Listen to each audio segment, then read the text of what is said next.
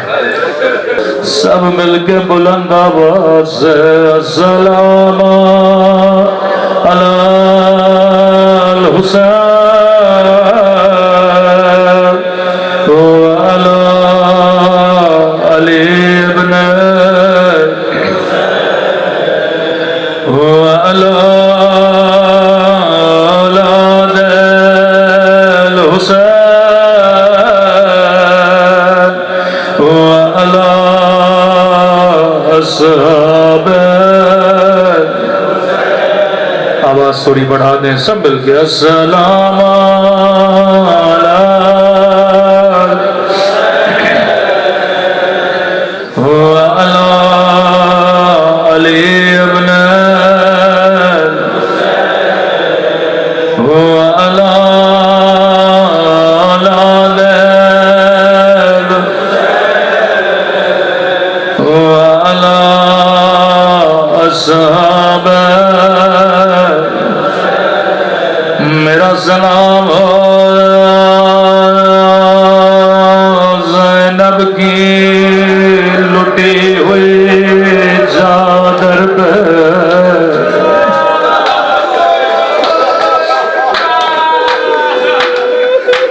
میرا سلام ہو بچپن میں جھکی ہوئی کمر پہ،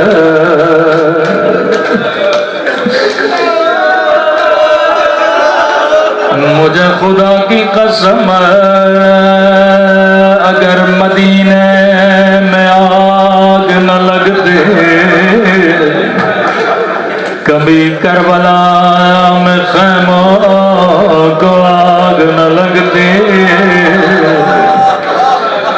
اگر مدینے میں زہرا کو تماچا نہ مارا جاتا، کبھی کربلا میں سکینہ کو تماچا نہ لگتا،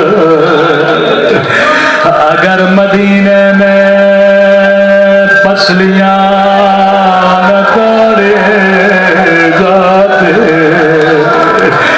کبھی کربلا میں حسین کے بدن پہ گھوڑا نہ دوڑا جاتا،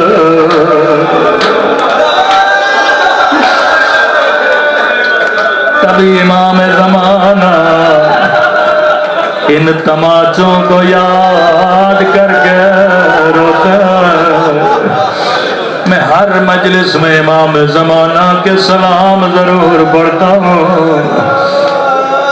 اگر کربلا میں کسی مصیبت کو یاد کر کے رو رہے ہیں، یقیناً اس مصیبت کا تعلق مدینے کی مصیبت سے ہے۔ یہ جملے کسی ذاکر کے نہیں، کسی علامہ مولانا کے نہیں، یہ امام زمانہ کے جملے ہیں جو زیارت ناہیہ میں فرماتے ہیں۔ فرمایا میرا سلام ہو ان ننھے سے رخساروں پہ جن کا رنگ بدل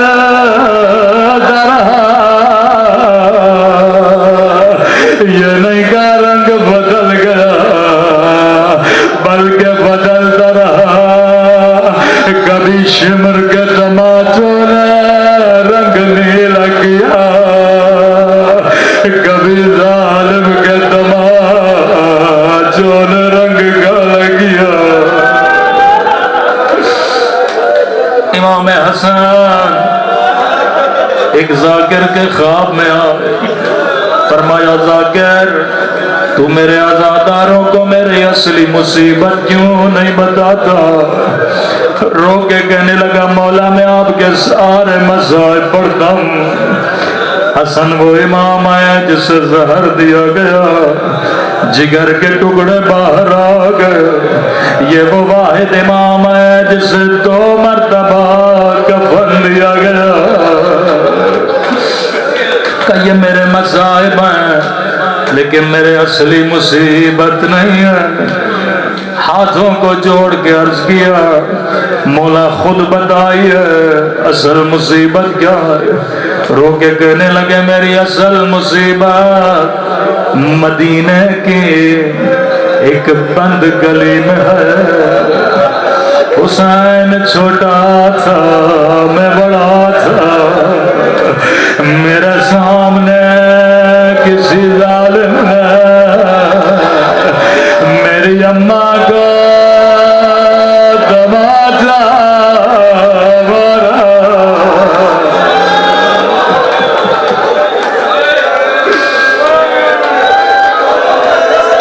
میں یہ مصیبت محسوس کرانے کے لیے بڑی معذرت کے ساتھ ایک مثال دینا چاہوں گا. میں نے کسی جوان سے کہا میں نے کہا جوان اگر کسی بند گلی میں تیرے سامنے تیری ماں کو کوئی تماچا مارے تو کیا کرو گے. رو کے کہنے لگا مولانا دعا کرو اللہ موت پر یہ منظر کبھی نہ دکھائے. میں نے کہا پوری زندگی حسن روتے رہے جب جب اماں کا چہرہ حسن کو یاد آتا تھا.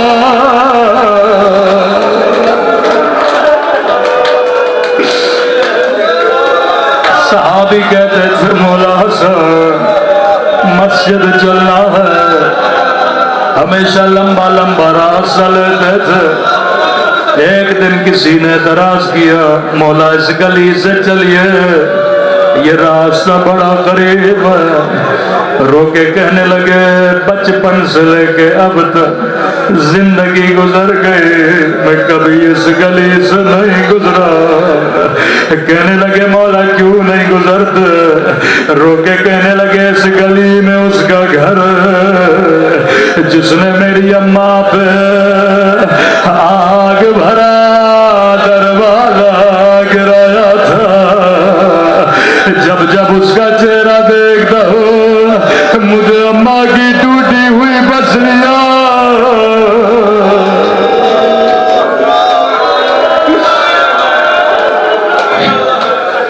مولا حسن یہ سارا مجمع آپ کی مظلومیت پہ قربان. مولا زندگی گزر گئی کبھی اس ظالم کا چہرہ دیکھنا پسند نہ کیا جس نے سیدہ پہ دروازہ گرایا تھا. مولا حسن تھوڑی دیر کے لیے کربلا آئی ایک 4 سالہ بچی ہے جو بابا سے بڑا پیار کرتی ہے. بچی کے سامنے کبھی ظالم ہونٹوں پہ چھڑے مار رہا تھا. بڑی روایت کے سخت جملے ہیں. راوی کہتا لٹا ہوا قافلہ لئی کی دربار میں کھڑا تھا. یزید لئی تخت پہ بیٹھا. اللہ جانے شمر لئی نے گانوں میں کیا کہا. لئی نے ایک مرتبہ قیدی بیویوں کو دیکھنا شروع کیا. یزید تو اندھا ہو جاتا کبھی علی کی بیٹیوں کو نہ دیکھتا. اس کی نگاہ ننھی سی سکینہ پہ پڑ گئی. لئی سکینہ کو دیکھ کے کہتا ہے بچی بتا تیرا نام کیا ہے. اب روایت کے جملے بڑے سخت ہیں. راوی کہتا ہے بچی کے ہونٹ ہلے پر آواز نہیں نکلی. دوبارہ لئی نے کہا میں تجھ سے پوچھ رہا ہوں بتا تیرا نام کیا ہے. راوی کہتا ہے بچی کے ہونٹ ہلے لیکن آواز